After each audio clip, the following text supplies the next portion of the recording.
Hello everyone, welcome to Headlines of the Day. I hope you all are keeping well. This is 7th of June 2022 and we are back again with some of the major articles from The Hindu.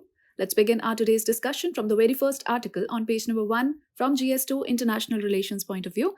The article is headlined as More Nations Express Outrage. India flays OIC, that is the Organization of Islamic Cooperation.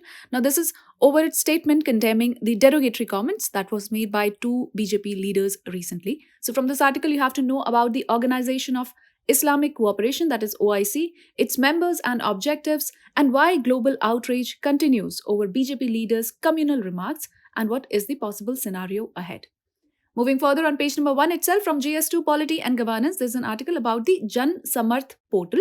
So PM urges bank chiefs to make loan process easier.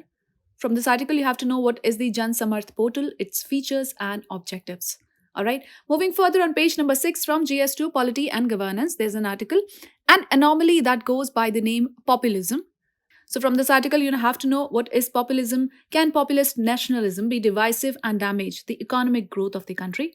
Why have we witnessed social democratization? And why is social confidence gained through the process of democratization being challenged? Further on, issues linked to it and ways to handle them.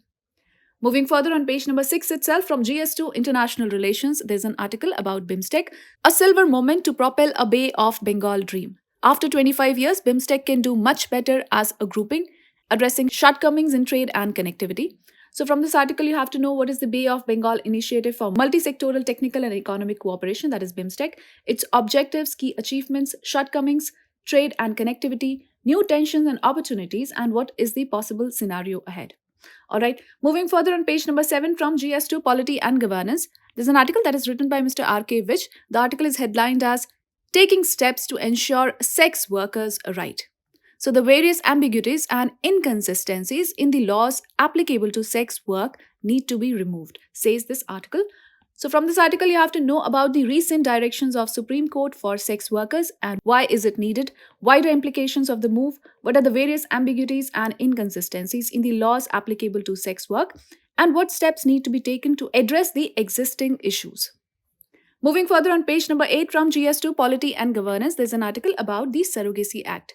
So the debates around the Surrogacy Act, from this article you have to know what is the Surrogacy Act, why is there a need for Surrogacy Act in India, what are the controversies behind the Act and what lies ahead. Moving further on page number 8 from GS2 Polity and Governance, there's an article, the provisions of the withdrawn draft on social media regulations. From this article, you have to know what are the proposed changes to information technology, intermediary guidelines and digital media ethics code rules of 2021. What changes were proposed in the withdrawn draft? And have there been any legal challenges? And what is the possible scenario ahead? Moving on page number 9 from GS1 Society section, there's an interesting article that is headlined as Habitus. From this article, you have to understand what is the concept of habitus and related facts. Moving further on page number 14 from GS3 Economy section, another article about Bad Bank. So Bad Bank to kick off NPA takeover in July, says the Finance Ministry. The NRCL is intended to resolve stressed loans of about rupees 2 lakh crores. From this article, you have to know about the National Asset Reconstruction Company Limited, that is NARCL, and its objectives. Moving further on page number 14 itself from GS3 Economy section, there's an article, Policy Certainty, Transparency Critical for Asset Monetization. Now, Chief Economic Advisor says regulatory framework needs to remain consistent and predictable. From this article, you have to know about the government's asset monetization program, its progress, achievements, challenges, and what can be the possible way forward. Well, with this, I call it a wrap of today's edition of Headlines of the Day, The Hindu. This is Kritika signing off. I'll see you with more such videos. Till then, take care and do stay tuned.